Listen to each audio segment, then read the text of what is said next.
Good afternoon, everyone. I'm delighted to be here today. The talk that I will be presenting today is Retweet This, or rather hashtag Retweet This, HIV stigma in the Twitterverse. We have heard much talk about reaching a world without AIDS, but what about stigma? As we have repeatedly heard thus far at this conference, while biomedical advances are rapidly progressing, the mitigation and decrease of stigma has not followed suit.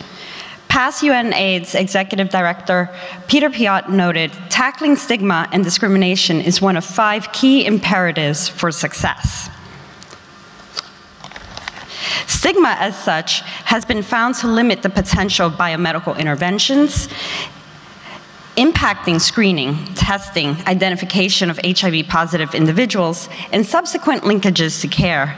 As rapidly as we conduct and find proof of biomedical concepts, we need to understand the roots of stigmatization amelioration. From structural embeddedness to governing legislative bodies to daily interactions, stigma is embedded in social discourse. There are 3 questions we may wish to consider going forward.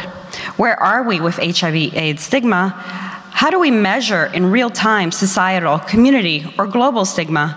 And can we use social media as a tool to mitigate stigma?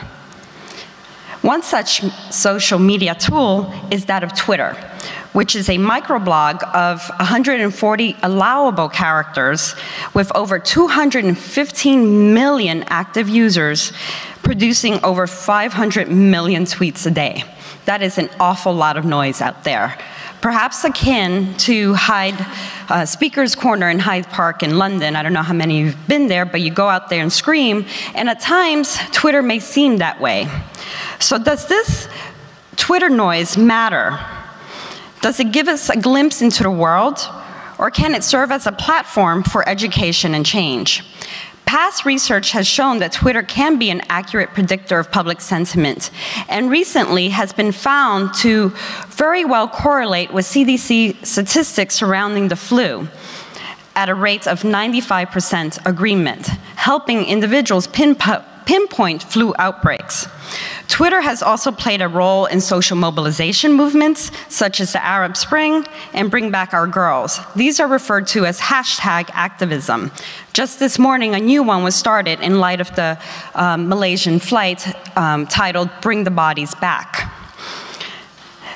Stigma has also been used to shame individuals who have engaged in overt acts of stigmatism, such as Justine Sacco's tweet from several months ago when she was getting ready to go to South Africa, and she tweeted a horrendous tweet about HIV/AIDS in Africa, and therefore the shaming occurred on Twitter, and she was soon thereafter fired.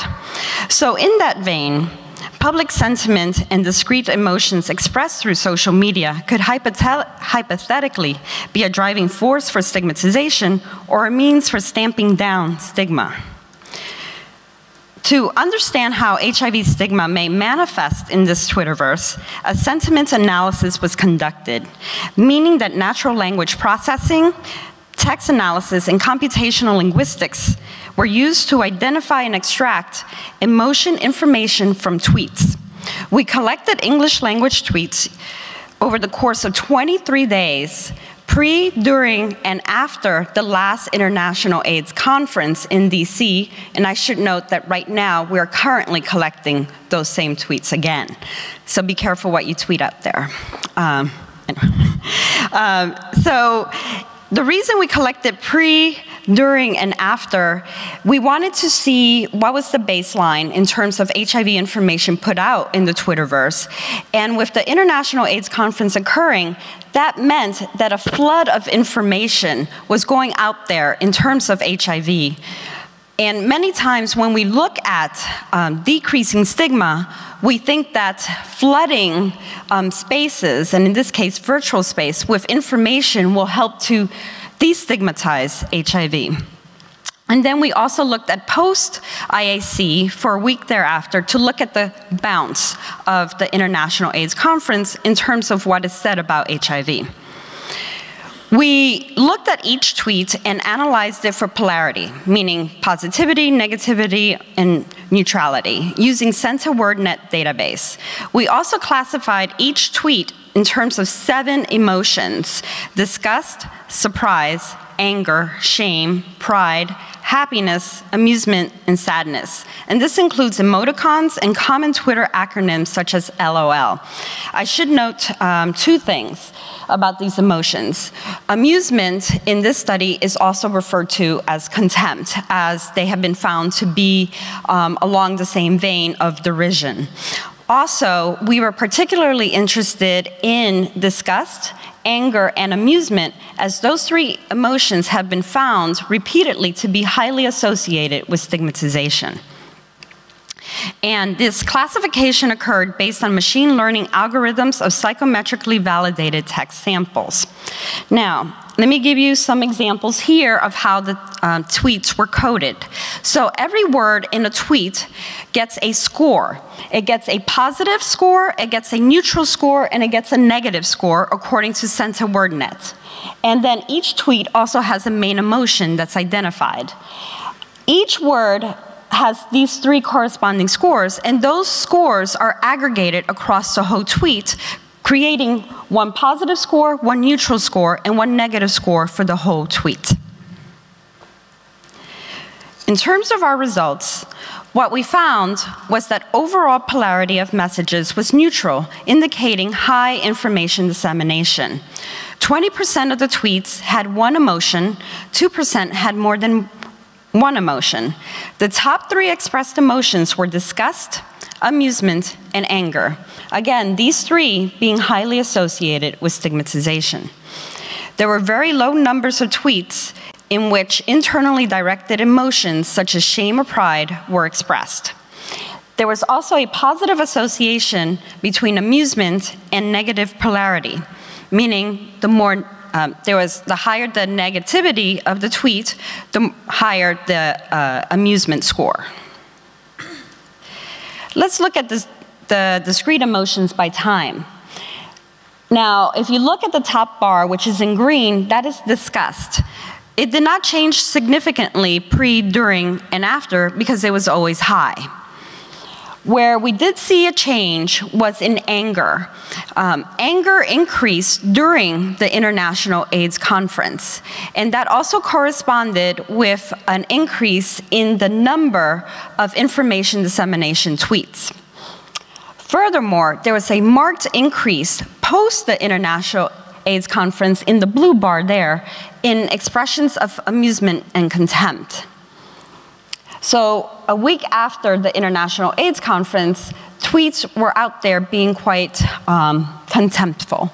I should also note that in a sub-analysis of the tweets that expressed anger, there were 2 subtypes. One was related to social justice, in which individuals expressed anger at certain key populations being so heavily impacted by the epidemic. And the second subset of anger-related tweets were those in which individuals took the information that was being put out there and used it to blame certain key populations. Let me give you an example.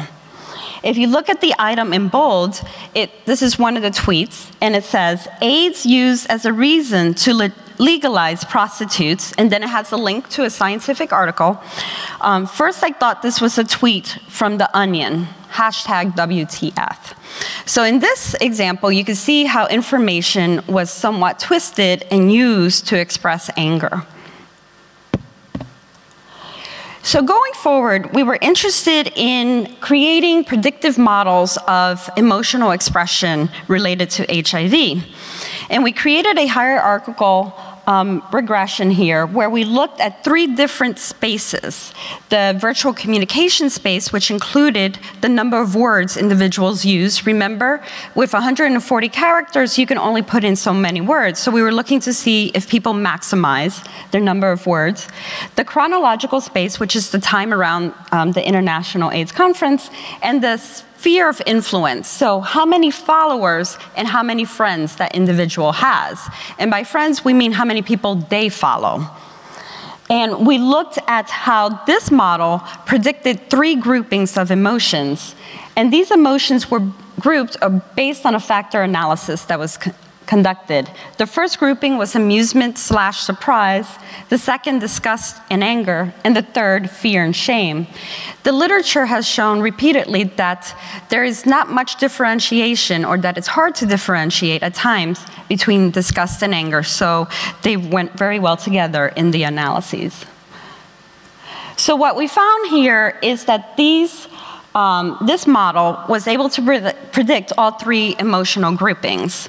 And what you see all the way to the left is word count, and you can see that it's positively associated with the expression of these various emotions.